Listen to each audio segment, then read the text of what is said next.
Olá pessoal, beleza? Meu nome é Thiago, sou engenheiro civil. O pessoal não me conhece aqui do canal da Campestrini, então eu sou o CEO da Campestrini e tenho gravado alguns vídeos aí técnicos para a equipe de engenharia, que é a galera aqui pública do nosso canal. Ou então, nesse vídeo aqui já falar sobre dados, informação e conhecimento. É o que gere o mundo. Hoje todo mundo fala que dados é o petróleo, né, dessa nova revolução. E é mesmo, né? E aí, pô, o que que é o dado, né? O que que é informação, o que é o conhecimento, qual a relação entre eles? Gente, isso é o que muda o mundo hoje. Isso é o que pauta as decisões hoje do mundo. É dado, informação e conhecimento, tá? Tem tudo a ver com Lean Construction, tem a ver com BIM, tem a ver com sistemas de informação, que é o que a gente usa nas obras. Então, apesar de ser um conteúdo talvez que vai parecer teórico e tal, vou mostrar na prática como a gente ganha muito se souber trabalhar esses três elementos que são os principais: dado, informação e conhecimento. Beleza, galera? Então, vamos direto ao assunto, sem perder muito tempo. Muito bem, tá aqui. Eu sempre começo com essa frase que eu gosto muito, né? Que é do Kurt Lewin, era um filósofo. E é o seguinte: nada é tão prático quanto uma teoria, né? Porque às vezes a gente fica naquela, pô, a teoria não vale na prática, a teoria é uma coisa, a prática é outra. Gente, quando você tá na prática, no nosso dia a dia aí, que tem que tá a obra estourando, tá atrasado, eu tenho que gerir, não tô conseguindo organizar, a melhor coisa que você pode fazer é pegar uma boa teoria. Se você desenvolver suas atividades baseadas em uma boa teoria, né? Muita coisa na prática vai resolver. Vai resolver tudo? Vai resolver especialmente o teu caso? Talvez não. Essa é a diferença que realmente tem que ser adaptado. Mas essa diferença não pode ser responsável por não vou usar a teoria. Isso é um erro. Teoria a gente usa sim. E a gente adapta ao nosso contexto, à nossa realidade, que é exclusivamente nossa. Ninguém no mundo vai pesquisar um negócio exclusivamente para resolver o seu problema nesse momento, exatamente dentro do teu contexto, com a tua equipe, com a tua obra, com as tuas possibilidades de alteração, de mudança de sistema, etc. Não tem como, não tem como. Então, a ciência ela vai sempre dar, no caso, mais geral possível, obviamente, nem sempre, mas enfim, normalmente. E ainda assim vale a pena você pegar essa teoria, tá? Então, gente, teoria é ótimo, teoria é lindo, né? Se encaixa perfeitamente no seu dia a dia? Não, mas esse ajuste cabe a você, né? Agora, não delete a teoria. Não acho que, não vou pegar a teoria porque é meu caso específico, seu caso específico, e ainda assim tem teorias que vão te ajudar a resolver, tá? Beleza. Gostem das teorias. Quando a gente fala em BIM, basicamente, só para dar uma geral aqui nesse contexto de BIM, o que entra dado, informação e conhecimento, porque esse conteúdo veio de uma aula de pós-graduação que eu dou há alguns anos, desde 2012, a primeira aula de pós-graduação do primeiro curso lá na Bahia, em Salvador, lá do Cimatec, né, do Senai da Bahia. A gente ajudou a montar aquela grade de curso e eu lecionei a disciplina de planejamento de obras em BIM, que é essa disciplina aí. Claro, o conteúdo já deu uma revisada, mas basicamente é isso. Então, quando a gente fala em BIM, vai ser tema para outro vídeo, né? A gente pega do modelo BIM, a gente pega informações, né? O modelo BIM essencialmente são dados. A gente vai ver que no computador só se salva dados, não se salva informação, não existe banco de informação, né? Então a gente pega esses dados, a gente modela a informação, tá aí o nome BIM, Building Information Modeling, é a modelagem da informação, da construção, não é a modelagem da construção, né? A gente pensa, pô, BIM, modelagem da informação, não, é modelo a edificação, não. BIM é a modelagem da informação. É diferente de BIM é a modelagem da construção, não é a modelagem da construção. BIM é a modelagem da informação da construção. Isso muda absolutamente tudo. Tive a oportunidade de discutir na época, quando foi cunhado o termo em português, né, modelagem da informação da construção, e a discussão se baseava muito nisso. Não é à toa que é modelagem da informação da construção, não é à toa. Enfim, então a gente modela essa informação, né, e joga para uma equipe para fazer a tomada de decisão, que aí, falando em linha agora, é onde se agrega valor. Nada presta se o processo de tomar decisão não existir, né, que é quem de fato vai agregar valor àquele processo. Enfim, e na tomada de decisão a informação volta direto para o modelo BIM, deixa o modelo atualizado, pronto para a gente poder modelar outras informações mais para frente. Então tá aqui, ó, dado, informação e conhecimento. Então esses três elementos eles são cruciais para quem busca BIM verdadeiramente, né? Para quem busca um BIM assim, quando a gente fala, né? um BIM real, um BIM que é a teoria pura de BIM, né, que você pode desenvolver no teu dia a dia, né, que a gente, por exemplo, pode fazer uma simulação, em cima dessa, viu uma simulação 4D, em cima disso você modela algumas informações, a obra está atrasada, a obra eu posso fazer isso, se eu alterar aqui eu posso ganhar prazo, são tipos de modelagem da informação, né? Enfim, eu vou falar isso mais pra frente. Então vejam que o contexto de dado, informação e conhecimento é básico para quem quer trabalhar com BIM. E é isso que eu vou falar a partir de agora, sem mais demoras. Putz, eu vou ter que tirar essa imagenzinha aqui, né? Ficou aqui em cima, mas tudo bem. Veja, dado, o que é dado, cara? Dado é tudo aquilo que a gente consegue ver com os nossos sensos, ou sentir com os nossos sensos. Então, pensem, deixa eu tirar isso aqui, pronto, aqui já resolvi. Pronto, tá me incomodando, tá resolvido. Bom, então tudo que a gente consegue ver com os nossos sensos, né? Visão, audição, olfato, tato, paladar, 5 sensos, é isso aí, tá? Tudo que esses nossos sensos percebem são dados, né? Uma percepção. Então, tô falando de algo bem, por um lado, subjetivo, porque tudo que a gente vê é um dado, sim. Tudo que a gente escuta é um dado, sim. Tudo que a gente toca, o perfume que a gente cheira é um dado, sim. Então, dado é algo muito amplo, né? Ao mesmo tempo, é só isso. Tudo que não é percebido pelos nossos sensos não é dado, né? Então, ele é amplo, mas ele é limitante, né? Então, por exemplo, letras, números, sons, imagens, enfim, tudo isso são dados. Então, o nosso corpo humano, ele está 24 horas, mesmo quando a gente está dormindo, ele está 24 horas captando dados. Tudo que ele vê, tudo que ele escuta, tudo isso são dados, tá? Então, são símbolos quantificados ou quantificáveis, quer dizer, coisas que você pode medir, coisas que você pode tocar. Pô, tô vendo aqui aquele prédio é assim, ó, tô vendo, sentindo o cheiro disso é assim, né? Então você consegue explicar, é algo que outra pessoa que estiver aqui do lado, ela vai conseguir ver os mesmos dados, né? Então é o mesmo dado. Claro, a pessoa tem problema de visão, ela é daltônica, pô, talvez ela não veja os mesmos dados, mas excluindo as considerações, há deficiências, vamos dizer assim, né? Pensando no mesmo padrão, né, vamos dizer assim, de visão, no caso, né, desse exemplo, então as pessoas veem a mesma coisa. Isso é o dado, é a mesma coisa para todo mundo, né? Então o que os sensos percebem é a mesma coisa para todo mundo, obviamente limitado aí às deficiências. Bom, então isso é um dado, tá? A gente confunde muito dado com dado é uma planilha com um monte de numerozinho, então aqueles ali são os dados, só aquilo é dado. Não, aquilo é dado também. Sim, aquilo é dado também. Mas não é que aquilo é dado só, né? Tem que ter uma visão mais ampla aqui da coisa pra gente começar a ter uns ganhos maiores que eu vou dizer aí pra frente, tá? Então, beleza. Esses são dados. Qual que é a história dos dados, né? Nos primórdios, esses dados eram sentidos apenas, né? A gente não passava um dado pro outro, né? Então, pensem lá atrás, ou pensem, eu sempre faço ligação com animais, né? Um cachorro consegue passar, um cachorro percebe, ele coleta dados também pelos sensos dele, ele consegue passar esses dados para outro cachorro, né? Ele consegue fazer isso? Ele consegue falar, olha, acabei de ver ontem um negócio que aconteceu, deixa eu te contar. Ele não consegue passar o dado, né? Então, claro que alguma coisa ele passa. Quando ele late, ele mostra que ele está nervoso. Ele está nervoso é porque ele viu algo. Então, algum dado ele absorveu e a resposta dele foi latir. Então, ele está conseguindo passar alguma coisa pra gente, né? De um dado, né?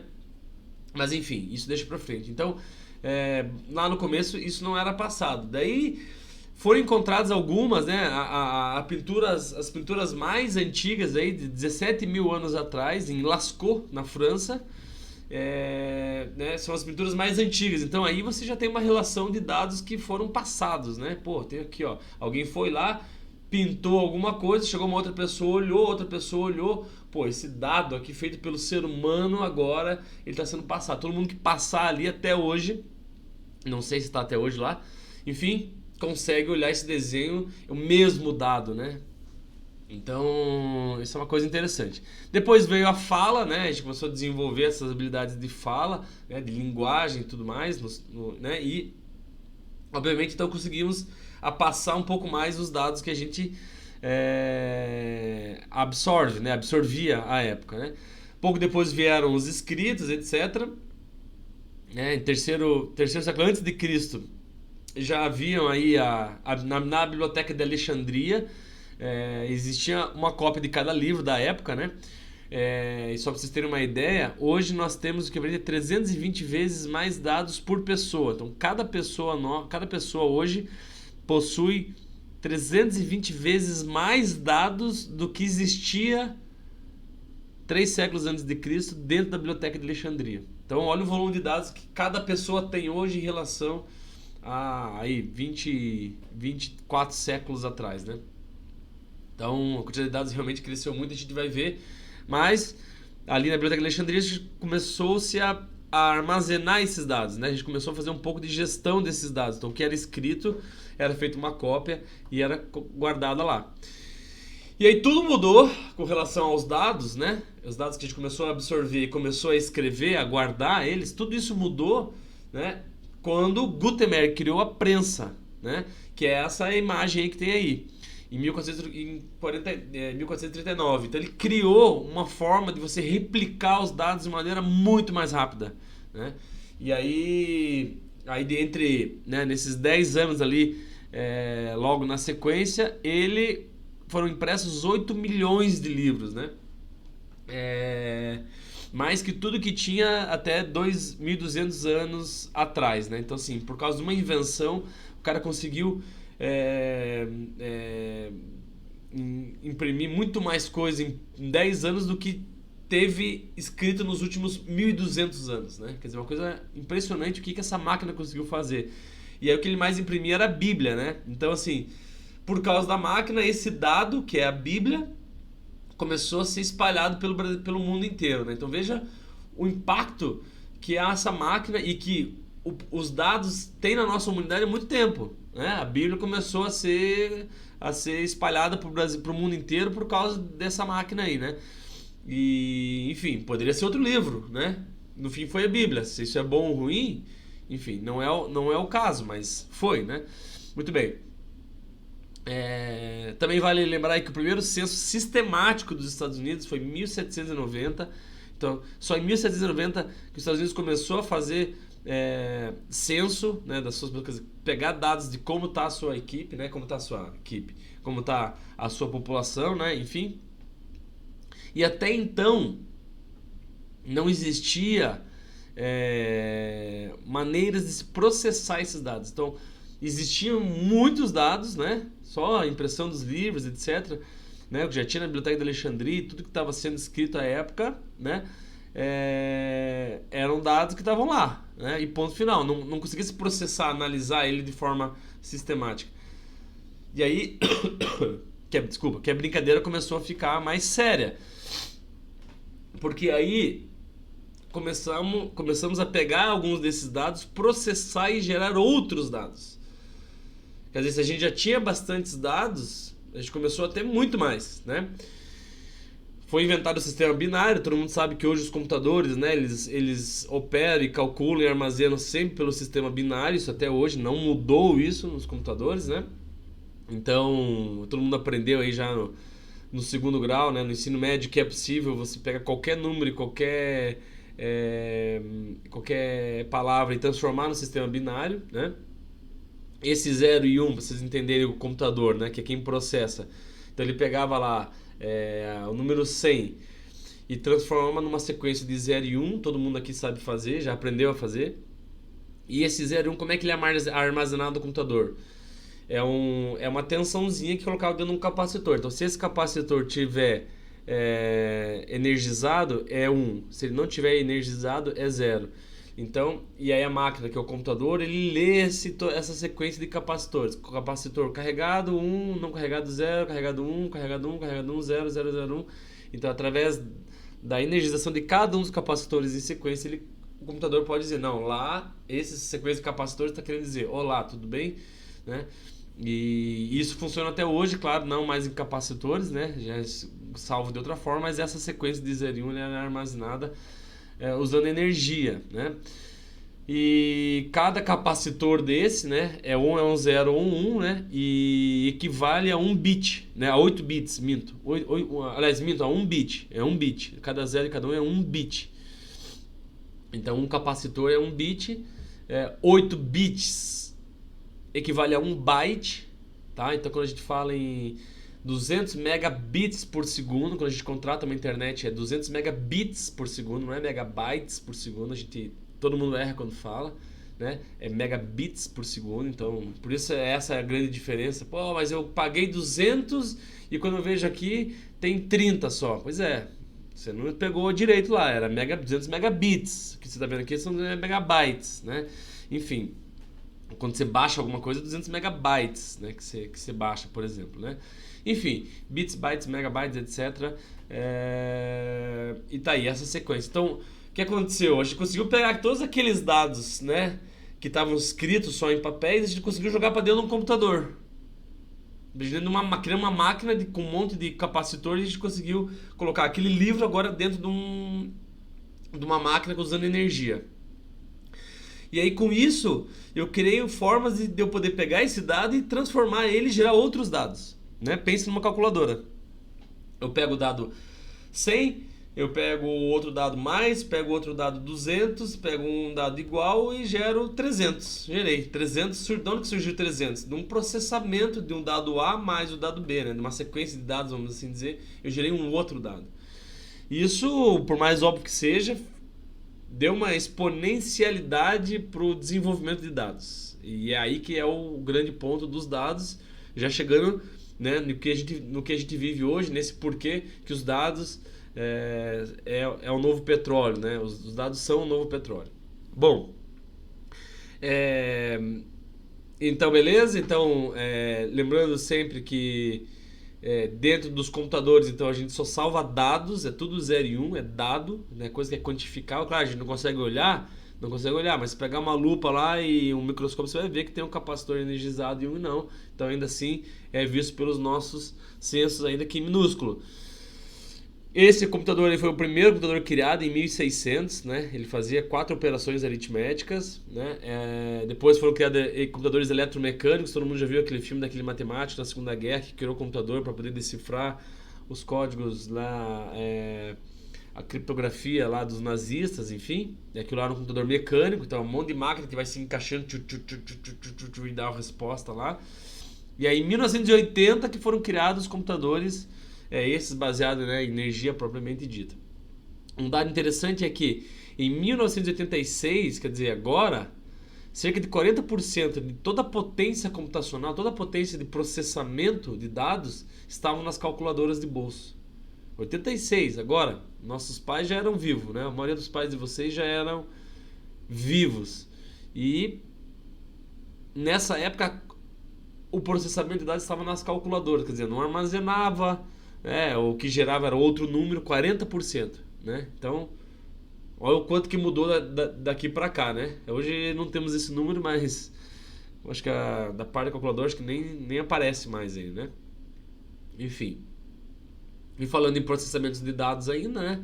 Falando agora dos grandes supercomputadores, o Brasil tem um supercomputador, né? Já tem um outro mais novo, mas esse aí, o Tupã, é mais famoso. Tá lá no INPE, no Rio de Janeiro, na Ilha do Fundão, dentro das instalações da Petrobras, né? Custou 23 milhões de reais e a época, em 2010, era o 29º maior do mundo, né? E ele equivale a 2.500 cores, Intel Core i7, né? Então, 2.587. Então, era a mesma potência. E, obviamente, o maior hoje, quer dizer, já devem ter outros, né? Mas em 2013, que é o dado que eu peguei de um livro lá, chamado Big Data, um computador que tem 371 vezes a potência do i7, né? Então, sei lá, aqui dá 15 vezes maior que o brasileiro, né? Então, supercomputadores que normalmente processam coisas do tempo, né?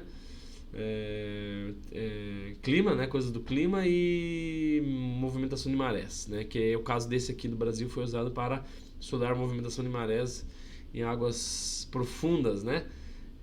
Lá para a questão do pré-sal. Enfim. Beleza, então a gente conseguia ter os dados salvos, a humanidade veio vindo evoluindo bastante até a gente conseguir ter bastante a registrar dados, depois a gente conseguiu multiplicar esses dados com a prensa.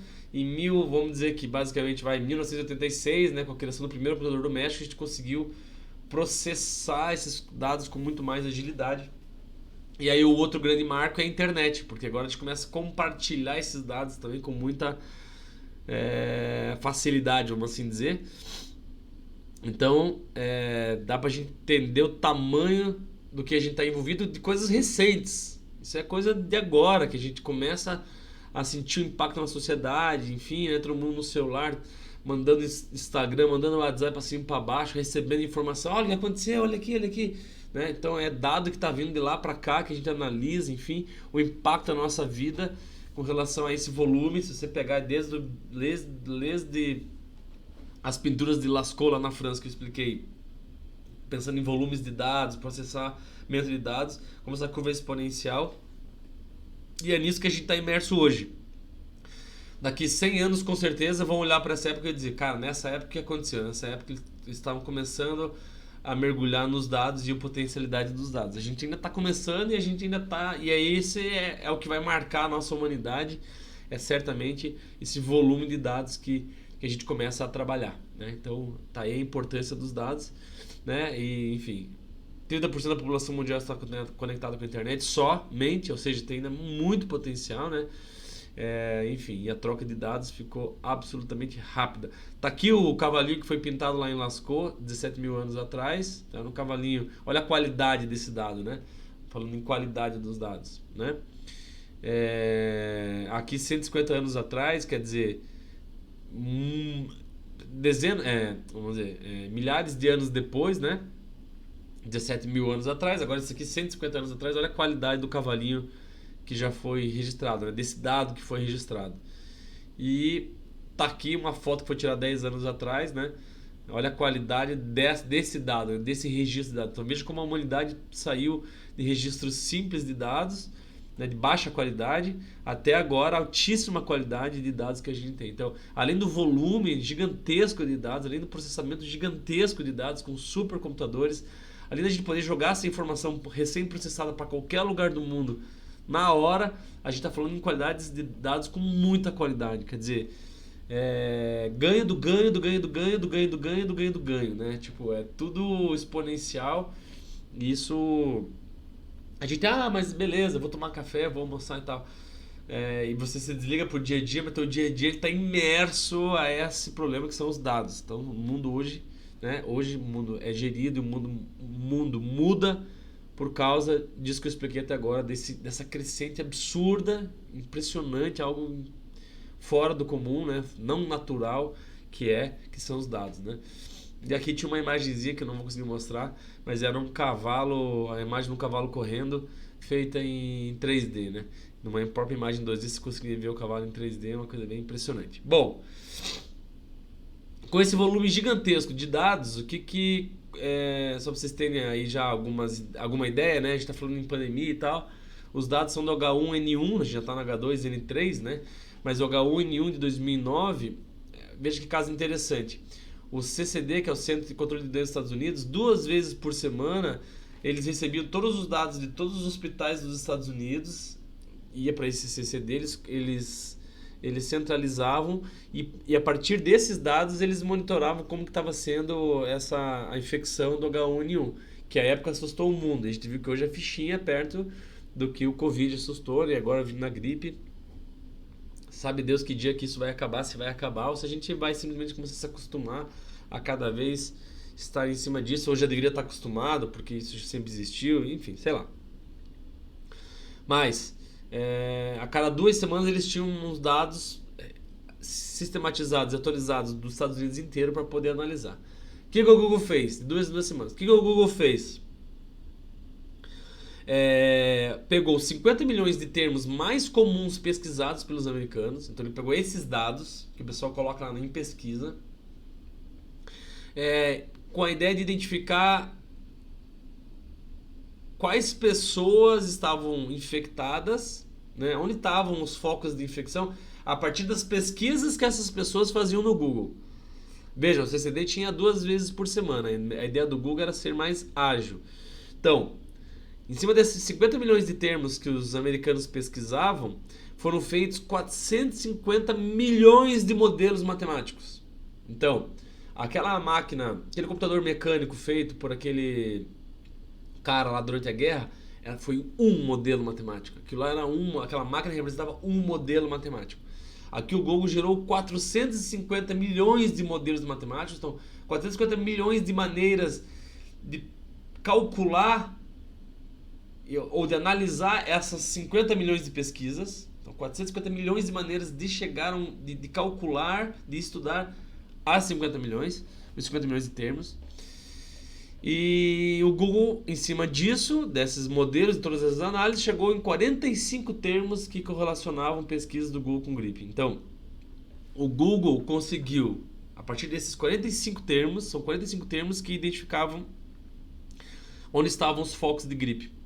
E o Google conseguiu, quase que em tempo real, entender onde é que estavam os focos de gripe muito mais rápido, né? Seja pela quantidade de dados que eles tinham, seja pela capacidade de processamento de dados, seja pela capacidade de análise de dados, né? Então, exatamente o que a gente vai falar de dado, informação e conhecimento, né? E aí tinha uma informação quase que em tempo real, muito mais rápido que 2 vezes por semana, que é o que os Estados Unidos super eficiente conseguia, né? À época.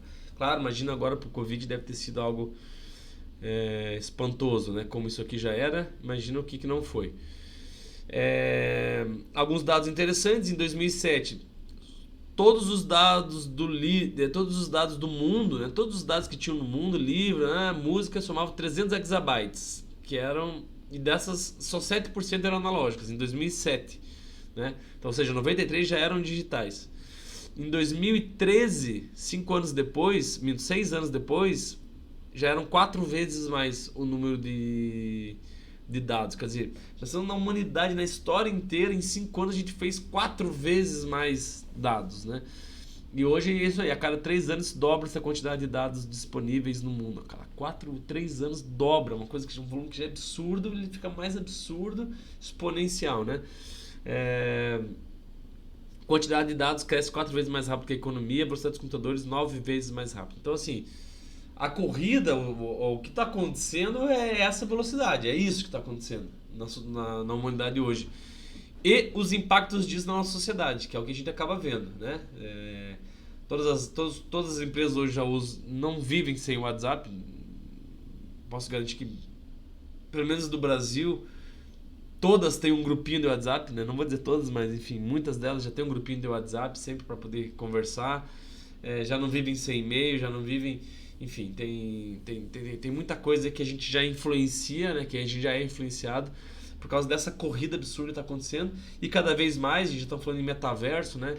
Metaverso é um ambiente inteiro baseado nesses dados. A gente vai entrar dentro dos dados agora, a gente não vai mais olhar os dados de longe, a gente vai entrar dentro deles, né? E tudo que a gente tiver dentro desse universo vai ser feito por esses dados e por esse processamento. Negócio realmente impressionante, tem que ficar atento. A pergunta que eu não quero calar é: beleza, Thiago, já entendemos que dado, meu Deus, é muita coisa, caralho, meu Deus, como tem dado no mundo. Sim. Como os caras processam é absurdo. Sim, é absurdo, beleza. Pra quê que a gente usa os dados? Para uma única exclusividade. E aí que é o ponto importante. Toda essa potencialidade desses dados só serve para uma coisa. Então pense a potência, o poder dessa uma coisa. Pense o poder dessa uma coisa, pensando que todo esse gigantismo, esses números absurdos servem para uma finalidade: para gerar mais informação. Tá? Então o dado sozinho não vale nada. O dado ele sozinho não vale nada. Adianta pegar uma planilha de orçamento de uma obra, te enviar no teu e-mail e você não abrir? Você não pegar uma planilha perfeita e você não abrir, e você não olhar ela? Não serve de nada. Então, todos esses dados só servem se por acaso cair a internet, cair todos os computadores do mundo, caírem, fecharem, a gente voltou a estaca zero. É o que está na nossa cabeça, né? Todos esses dados não servem de nada se eles não forem acessados, se eles não forem analisados, né? Então, a informação, ela é basicamente a percepção que a gente tem em cima desses dados. Então é aquilo que vem e que é gerado dentro da nossa cabeça, da cabeça de cada ser humano. E aí a especificidade da informação, que nem o do dado é captada pelos censos, essa é a principal característica e especificidade, né, que caracteriza bem o que é um dado. A principal característica da informação é que ela é única na cabeça de cada ser humano. Poderia ampliar para cada ser vivo. Mas vamos falar aqui mais prático, né? Então, cada ser humano tem uma informação que é só sua, que é gerada em cima daquele dado. Então, eu posso pegar o mesmo dado e colocar na frente de cada um de vocês. O mesmo dado. Posso pegar a mesma coisa e colocar na frente do olho de cada um. Mas cada um de nós vai gerar uma informação diferente. Já vou falar sobre isso. Então a especificidade da informação é que ela é única na cabeça das pessoas. A informação ela só existe dentro da cabeça. Pensem nisso, vocês vão ver o impacto disso mais pra frente. Então, informação vem do latim com a ideia de formar uma ideia, né? Formar uma ação, né? Quer dizer, criar algo. Então, é a informação que faz a coisa fluir, faz a coisa passar. Essa era a ideia, né? Os dados só fazem sentido para quem o lê, né? Já vamos falar um pouco mais sobre isso. Melhor a informação, quanto menor forem as interpretações possíveis. Como é que começa uma informação de qualidade? Quando essa informação consegue ser gerada na cabeça da maioria das pessoas com a mesma precisão. Tá? Então, se todo mundo olhar, e aí vamos dar um exemplo, a placa de preferencial. Quase todas as pessoas no mundo que dirigem, quando olham aquela placa, sabem exatamente o que é aquela placa, aquele dado, ela percebeu aquele dado via visão, né? Pum, triângulo com faixa vermelha em volta. Já gera uma informação na cabeça que é muito igual de todo mundo, né? De todo mundo que dirige, de quase todos que dirigem, porque talvez, vamos dizer que tem gente que nem entende o que é uma placa de preferência, de preferencial. Quer dizer, nesse próximo cruzamento, os carros vão passar assim, eu tenho que parar para ver se não vem carro para poder passar, porque se eu passar direto eu posso bater. Então essa informação vem automática na cabeça. Então esse é um dado de muita qualidade e gera uma informação de muita qualidade. Não existem bancos de informação, porque a informação só existe na cabeça. O banco que existe é de dados. Os dados são os mesmos, mas a informação que é gerada em cima dela está na cabeça do ser humano. Então, o único banco de informação que tem é a cabeça de cada pessoa. Não existe banco de informações, eu vejo muito. Eu tenho um banco de informações, você não tem nada de banco de informação. Você tem um banco de dados, provavelmente, e as informações estão na sua cabeça. Se eu olhar aqueles dados, eu vou gerar outras informações, né? Por exemplo, aí, ó. Joguei esse dado aí no seu olho e quero que você modele uma informação. Traduzindo, que porcaria é essa? O que é isso? Né? Cada um aí pode pensar e me dar uma explicação. O que é essa imagem aí? Né? Pensa aí, o que você me diria? Pô, Thiago, isso aí é uma obra do Oscar Niemeyer que representa um dos prédios de Brasília. Pode ser. Thiago, isso aqui é uma vela de um barco. Pode ser. Thiago, isso aí é uma cruz de ponta cabeça com não sei o que. Cada um, o dado é o mesmo, percebem? O que vocês estão vendo, todos vocês com certeza é o mesmo, né? O dado é o mesmo, agora cada um gera uma informação diferente, tá? Bom, aqui alguém até poderia ter dito, não, é um 4 deitado, enfim, mas cada um gerou uma informação, muitas podem ter batido, de cada 100 pessoas podem ter algumas similaridades, mas aqui é muito vago. Nesse caso aqui, quando eu jogo esse dado aqui, ó, opa, Thiago, isso aqui é um 4, né? Pode ser que das 100 pessoas, 96 delas podem ter dito, não, isso aqui é um 4, Thiago, né? Mas pode ter uma pessoa que diz, não, Thiago, isso aqui é um carinha com uma perninha cruzada pra ver se ele não tá bêbado, né? Que ele cruza a perna ali pra ver se ele tá de pé. Gente, a informação está na cabeça de cada um, a modelagem da informação ela é da cabeça das pessoas. E aí quando a gente fala em BIM, quando a gente fala mesmo em planejamento, em várias questões, essencialmente de gestão da informação, que mora o perigo. Porque a gente tenta gerir informação achando que todo mundo vai interpretar da mesma forma, e não vai. a gente consegue jogar o dado via computador. Um software só oferece dado para as pessoas. A informação que é gerada depende do ser humano. E aí que a coisa fica complexa e muita gente erra coisas básicas. Grandes empresas erram coisas básicas, né? Bom, modelem uma informação em cima disso, né? Pô, Thiago, isso aí, cara... Pô, estão cifrando dinheiro, é 4 dólares, 4 dinheiros, mas não tem o vírgula, não tem nada. Putz, tá... Né? Tá vendo? O usuário, ele fica, não consegue modelar a informação direito. O dado tá claro, é isso aqui, tá todo mundo vendo, mas às vezes não fica muito claro. Então foi um dado que foi mal colocado, que gera uma informação torta. A informação não vem redonda, a cabeça do cara não quer saber, não entende o que quer dizer. Isso aqui, Thiago, Pô, Thiago, isso aí me parece. O que vocês acham que isso aí parece? Pô, isso aí parece que são 4 reais, né? Tem cara de 4 reais, mas putz, reais tem 0,00, né? Putz, isso aí, cara, isso aí acho que é 4 reais, né? Enfim, mas acho, né? Tá aí a incerteza, tá aí o erro, tá aí a informação de má qualidade, né? Porque tem um dado de má qualidade. Então, percebam como a modelagem da informação está diretamente ligada à qualidade do dado, à disponibilidade do dado. Então, essa é a relação da informação com o dado. Eu preciso do dado, sim. Preciso de um dado bom, rápido, certo, de qualidade e que me permita modelar uma informação exatamente como eu preciso. A modelagem da informação que é o X da questão, entendeu? Eu posso colocar aqui 6 números e não falar nada. Então aqui os 6 números. E esses 6 números sejam o número da cena que vai acontecer na semana que vem. Se eu não escrever que é da cena, se eu não escrever que vai acontecer, que são os números premiados, não me atrapalha. Porque eles não vão falar, são 6 números, e daí? Não vou saber que é isso, não vou jogar e não vou ganhar. Então, a informação ela é muito sistemática, é muito subjetiva, tem que cuidar muito aí quando a gente vai trabalhar em sistemas de informação, né? Aqui. Desculpa.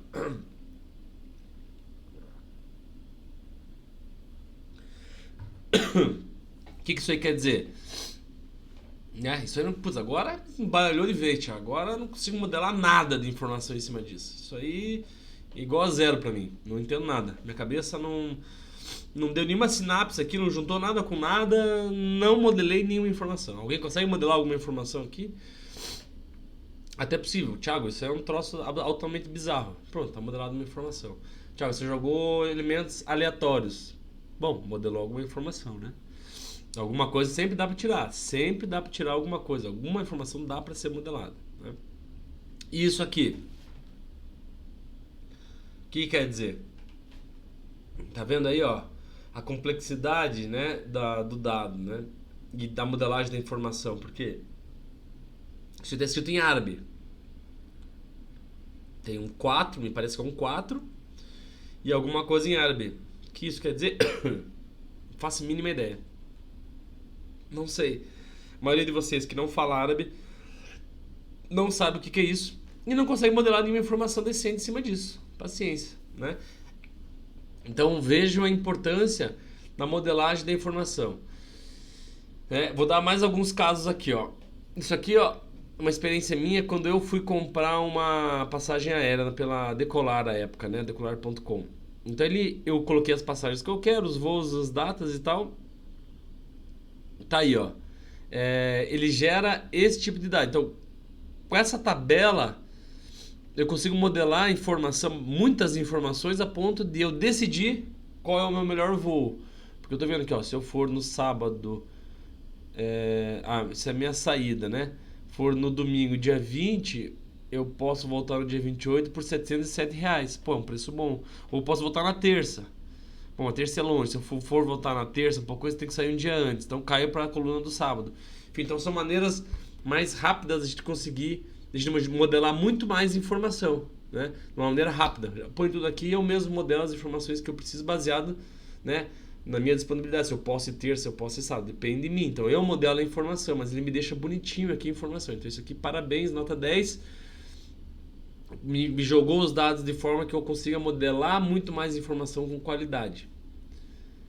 Olha esse outro gráfico aqui que eu acho interessantíssimo. Veja, é o crescimento no refino. Em 2002 ó, se vocês olharem, baterem o olho simplesmente, né? Se a visão de vocês tirar uma foto, o crescimento do refino de 2002 a 2003 basicamente quintuplicou. Porque olha, uma barrinha aqui e depois em 2003 dá quantas barrinhas? Dá uma, duas, três, quatro, cinco, seis. Seis barrinhas, que sextuplicou de 2002 a 2003. Isso aqui eu tirei de uma propaganda da Petrobras da televisão. Eu mesmo tirei, eu vi essa propaganda, bateu o olho, eu fui lá, voltei, achei a internet e dei o print e coloquei aqui.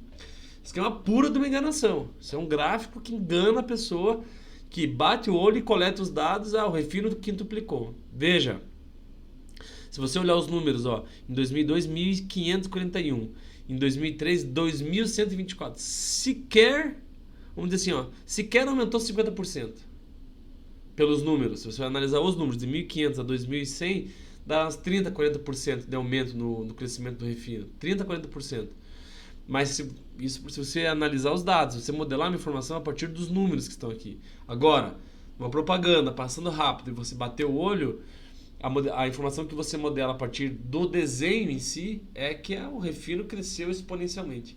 E não foi o que fez. Então, assim, mais um caso aqui, né, do dado que é colocado, o ser humano interpreta errado, o marqueteiro sabe que isso aqui vai ser mal interpretado, vai ser interpretado rápido, ele sabe que neurocientificamente o ser humano vai pegar isso e vai falar, meu Deus, o refino cresceu muito nessa época, né? E não foi o que aconteceu, porque os próprios números aqui já dizem. Então, assim, isso aqui é charlatanismo, isso aqui não pode fazer, isso aqui é um crime fazer, especialmente vindo de um órgão público, né? Isso aqui isso é sacanagem, isso aqui não pode ser feito, isso aqui é um crime, não é considerado hoje, mas o que é feito de propósito para enganar, né? Através justamente dos dados, né? Da modelagem da informação que a gente faz. Então, muito cuidado, que o pessoal é agilizado. Aqui, ó. Então aqui eu coloquei o que seriam elementos de uma construção, certo? Todo mundo conhece isso aqui, né? Então são os desenhos, aí tem um cronograma da obra, aí tem planilhas financeiras do lado direito ali e aqui embaixo tem os memoriais. Então esse conjunto de dados cria, né, o que a gente chama de projeto sistema de produção, PSP, ou como comumente a gente chama de... Esse é o projeto de uma obra, né? Projeto de uma construção. Muita gente chama de planejamento também. Então, isso aqui planeja, uma vez que tem a qualidade, tem prazo, tem custo, enfim, isso é o planejamento de uma construção. Seja como você chamar, são esses dados aqui que a gente normalmente tem antes de começar uma obra. Agora te pergunto, me diga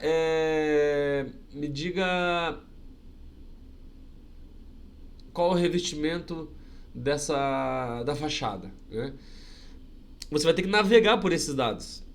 Você vai ter que navegar pelas pranchas, você vai ter que pelos desenhos, você vai ter que navegar pelos memoriais. Quer dizer, olha a complexidade que você tem ao ter que olhar vários documentos, procurar esses dados só para ter informação de qual é o tipo da fachada, né? Como é que vai ser aplicada essa fachada, por exemplo. É uma textura, pode até achar no desenho. Como vai ser aplicada, está lá no memorial. Quanto custa, está lá no orçamento. Qual o prazo de execução? Está lá no cronograma. Então, os dados estão todos separados, né? Que tratam, né, da obra, especialmente, mas falando aqui da fachada, então os dados da fachada estão em vários documentos diferentes, né? E, enfim. Agora, ó, já dá uma olhada aqui, ó. Esse aqui é o modelo BIM. Tenta modelar uma informação em cima disso aí, ó. Tá marcado ali, né? Então, aqui, ó. Tá marcado, tá fácil de ver, né? Mas vocês poderiam ver que tem tubulação passando aí e não tem shaft fechando essa tubulação. Então, olha o modelo BIM e olha você modelando uma informação em cima do modelo BIM, né? E é exatamente esse processo de modelar informação em cima do modelo BIM que dá o nome ao BIM, Building Information Modeling, modelagem da informação da construção. É exatamente esse processo de você olhar o modelo e modelar a informação. Visto o tamanho da importância dessa simplicidade de olhar e modelar a informação, que se deu o nome isso a BIM, né? Muita gente entende que BIM é fazer 3D, é poder compatibilizar, é poder tirar a planilha automática, é poder simular. Tudo isso são consequências do conceito BIM, que é você conseguir modelar informação em cima de dados, né? Ponto final. Então, quando a gente for falar aí de BIM, esse é o conceito de BIM que a gente tem que ter por detrás. E aí, como consequência disso, então aí sim vem tudo que a gente está acostumado, né? Ferramentas BIM, software, a criação de modelos, processos, o que a gente pode simular, colaboração da equipe, interoperabilidade de softwares, enfim. Essencialmente modelagem da informação, que é exatamente esse ponto que a gente chegou aqui. Acredito que quem chegou até aqui vivo teve o presente aí de saber o que é BIM conceitualmente, né? A informação, quanto ao uso da informação, né? Já foi usado na era industrial, já começou a perceber a informação como matéria-prima no começo do século XX, né? Quando a gente começou lá 1880, 70, que começou a Revolução Industrial, até 1920, pós-guerra ali, né? Onde a gente realmente começou a ter o domínio claro aí das questões produtivas, ainda mais com a linha de produção de Ford, que deu uma otimização absurda para os nossos sistemas produtivos, né? Saindo do artesanal e indo para a linha de produção, que depois foi complementada pela produção enxuta, que é o Lean, que é outra aula que a gente vai dar também. Mas nesse momento a informação já foi que, eu tenho que ter parede, para construir um carro eu tenho que ter roda, eu tenho que ter aço, tenho que ter maçaneta, tenho que ter vidro e tenho que ter informação. Informação também é uma matéria-prima que eu preciso para construir um carro. E é uma informação que é subjetiva e que eu tenho que trabalhar assim, assim, assim, assim. Então lá que começou aí realmente a gente ter informação como algo específico, né? Então, a gente não consegue enviar uma informação para alguém. Vou te enviar a informação. Não consegue. O que você vai conseguir enviar é o dado. Essa pessoa, ela vai pegar o dado que você enviou e vai fazer a análise dela. E a informação que entrar na cabeça dela é a informação dela. Você nunca vai ter a certeza de que qual é a informação que está dentro da cabeça dessa pessoa. Só se você perguntar. Não dá para partir do princípio que essa pessoa vai entender. Como eu falei, nem uma placa de preferencial. Pode ser que tenha gente que olha aquela placa e não entenda que aquilo é uma preferencial. Só a cabeça dela, é a cabeça dela que percebe. Você não tem como colocar uma informação na cabeça da pessoa ou modelar a informação para ela. Veja a complexidade disso. Quer dizer, por mais que tenha um monte de dados, a interpretação desses dados cabe a cada uma das pessoas, né? E aí a pergunta agora que não quer calar. Então beleza, Thiago, nós temos uma infinidade global, meu Deus, universal de dados. Sim. A cada 3 anos a gente duplica a quantidade de dados. Meu Deus, sim. Aí esses dados que são quantificáveis, que é o mesmo para todo mundo, eu uso para modelar a informação. Beleza, então eu preciso de um ser humano, ou de um ser vivo, né? No nosso caso aqui, de um ser humano, para poder analisar esses dados e gerar a sua informação, quer dizer, a sua percepção em cima daquilo, que só cabe a cada ser humano. Putz, beleza, essa é a complexidade, beleza. E o que eu faço com essa informação? Para que serve então modelar uma informação? E aí que a gente chega no ponto principal também, para uma coisa só exclusivamente. A informação não vale de nada, se você não tomar uma decisão com ela. Ou seja, você não aplicar o conhecimento em cima dela. Então, você precisa dessas informações para você tomar a decisão. Tá? Tá aqui. Né? Então, para você aplicar o teu conhecimento, para você tomar a decisão. No prático, no nosso dia eu vou usar sempre como tomar a decisão, porque a gente está aqui no ambiente produtivo, né, de construção, e a nossa obra anda, nossos projetos andam, nossas atividades de engenharia especialmente andam, se a gente tomar decisão. Se a gente não toma decisão, as coisas ficam patinando. Se você toma decisão, a coisa anda. Isso vale para a vida também. Se a gente acordar e não tomar nenhuma decisão, a gente vai ficar deitado para sempre. Vou tomar a decisão de levantar, vou tomar a decisão de botar o meu chinelo, vou tomar a decisão de tomar banho. Às vezes a gente nem para tomar essa decisão. Essa decisão é automática, mas a gente toma. Inconscientemente, mas toma. Então a vida é uma sequência de tomadas de decisão. Tal como é a obra, tal como é um projeto, tal como é uma reforma, tal como é qualquer coisa. É uma sequência, uma decisão. Então vejam a importância. Se a humanidade anda através de uma sequência de tomadas de decisão, e quanto melhor for a informação que eu tiver e de melhor qualidade forem as informações que eu tiver, melhor, e o conhecimento que eu tiver também, melhor é a tomada de decisão que eu tenho.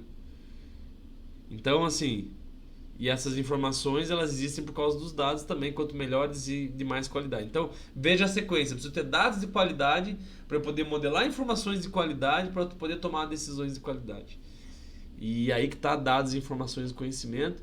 Por isso que eu disse lá no começo que isso influencia e impacta o nosso dia a dia de uma maneira bem clara. A gente está passando a era da informação, né? A gente sempre falou era da informação, estamos passando a era da informação, estamos entrando na era do conhecimento. Por quê? Porque agora, visto que dados está ultra disponível, temos em volume, temos em quantidade, está maravilhoso. A informação a gente já consegue modelar, né? Todo mundo já tem já para ver, já para analisar, já tem seus critérios para poder analisar as informações. O que a gente está trabalhando agora, a gente como sociedade, é o conhecimento. Quer dizer, eu preciso ter um conhecimento para poder modelar bem essa informação e, por consequência, tomar ótimas decisões. Então, a tomar decisão é a aplicação do conhecimento frente às informações disponíveis. Lembra, o que agrega valor é a tomar decisão. Se você não tomar decisão, se você tiver um monte de dados, um monte de informação, um monte de conhecimento, mas não tomar a decisão, não serve de nada. Né? Então, tá aí o caminho final, né? E aí vão alguns exemplos. Vejam só quais são as informações necessárias para você tomar a decisão. Para você tomar a decisão de qual roupa ir a uma festa. Tá? Você vai numa festa, sábado tem festa. Beleza, alguém te ligou. Vamos na festa sábado? Vamos. Beleza. Vai chegar um momento que você vai ter que decidir qual roupa que você vai nessa festa. Seja um pouco antes, seja 3 dias antes. Cada um tem o seu estilo. O que você precisa saber de informação para poder tomar essa decisão? Né? Então, é uma festa de formatura, é uma roupa. É uma balada que você vai, é outra roupa. É um bar, é outra roupa. É na rua, é outro esquema. Então, é de dia, é à noite... qual o tipo das outras pessoas que vão, né? Então são várias informações que vocês precisam, nós precisamos para tomar uma decisão simples, que é de como é que eu vou na festa, né? Em quem votar nas eleições, né? Quais informações que eu preciso para decidir em quem que eu vou votar nas eleições, né? Cara, eu preciso de muita informação, eu preciso saber, né? A gente para pensar quando a gente vai tomar essa decisão, gente, decidir para quem que eu vou votar, beleza? Será que eu tomei uma decisão certa? Será que eu tenho todas as informações que eu preciso para poder ter feito essa decisão? O que é interessante eu ter de informação para poder decidir em quem que eu vou votar? Pô, o histórico do cara interessante? Histórico interessante, cara. Histórico diz muito, né? Eu posso ver muita coisa em cima do histórico. Mas é tudo? Não. O que mais que eu preciso? Onde é que o cara se formou? Qual a formação dele? Interessante. Com quem que ele já fez, né? Quais os projetos que ele já fez? É uma informação interessante. O que ele faz na vida profissional dele? Ele tem família? Enfim, então, para cada um, para você tomar a decisão, você precisa de tais informações. Outra pessoa, através do conhecimento dela, ela vai querer outras informações. Cada um escolhe as informações que precisa.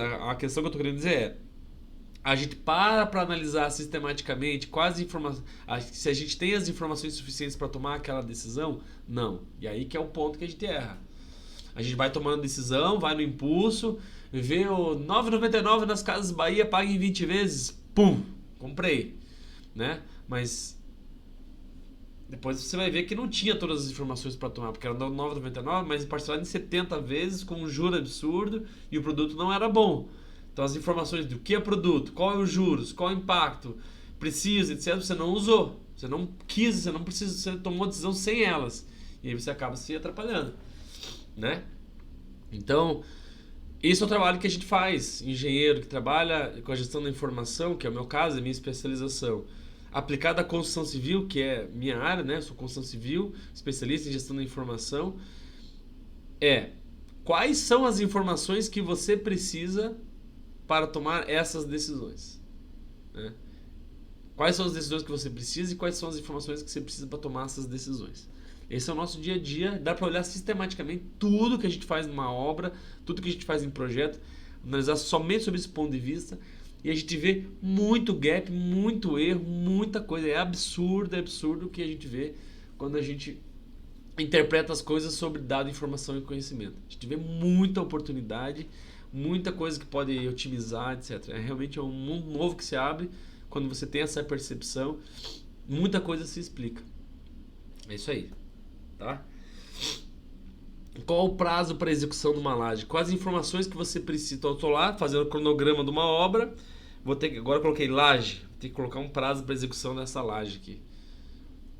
Vou ter que decidir. Vou colocar quantos dias aqui. Beleza. Quais as informações que eu preciso para decidir isso?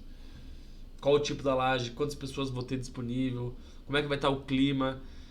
Qual a chance de atrasar as atividades anteriores? Com quais materiais que eu vou utilizar? Eu vou usar a bomba para fazer o movimento, ou vai ser carrinho? Em qual andar que está? Olha quantas informações que de fato eu preciso para poder tomar essa decisão, né? De quantos dias. E o que a gente faz? Quando a gente está montando o cronograma, laje. A laje, né? Aquele lá é assim, 10 dias. Bom, 10 dias de ciclo para cada pavimento. 5 dias de ciclo. E já está em tudo 5 dias, vou botar 5 dias. Aí depois na obra a gente dá um jeito. Então a gente toma a decisão errada. Toma a decisão sem informação suficiente para tomá-la. Então provavelmente a decisão de colocar de 5 dias ela vai ser uma decisão errada. Porque você não usou as informações corretas. Então vejam, no exemplo simples, como a gente no dia a dia toma a decisão sem ter a informação correta e os impactos que isso causa, né? Então tá aí o conhecimento, né, gente? Desculpa. E além do conhecimento, então, pensando numa escadinha, tem dado, tem informação, tem conhecimento, capacidade, competência, habilidade. E no último estágio, lá em cima, criatividade. Criatividade é o último estágio da humanidade, do ser humano, né? A capacidade dele criar, né? Dele realmente partir algo do zero, dele mesmo juntar coisas e trazer, realizar algo novo. Gente, essa foi a aula, vai dar 1 hora aqui agora, faltam 4. Eu levo muito a sério esse papo de dado, informação e conhecimento e vocês, quem quiser pesquisar aí para essa área de sistemas de informação, né, de Lean Construction, eu falei de Lean Construction, eu falei de BIM, tudo isso pode ser aplicado, pode ser visto sob esse ponto de vista, especialmente BIM, que é uma atividade, né, de sistemas de gestão da informação, vamos assim dizer. Então, é uma área bem boa para todo mundo entrar, tem muito negócio, muita oportunidade, vale a pena. Se você não quer ser especialista, dedicar sua vida a isso, mesmo assim estude, você vai ver que no seu dia a dia muita coisa vai mudar, muita coisa você vai conseguir perceber que você está errando, que as coisas não estão andando, por uma simples questão de gestão da informação, né? Quer dizer, aquela informação está baseada em dado errado, aquela informação está insuficiente, aquela informação não é para aquela tomada de decisão, e aí você otimiza muito a sua vida só a partir desse ponto de vista de dado, informação e conhecimento. Beleza? Quem aguentou até agora, parabéns, né? As coisas não são fáceis, coisas complexas demoram, tem que ser pensadas, tem que ser estudadas com calma, analisadas, então não se sintam que perderam tempo, né? Você não vai absorver nenhuma coisa complexa em pouco tempo. E é isso, beleza? Valeu, gente, abraço, até mais.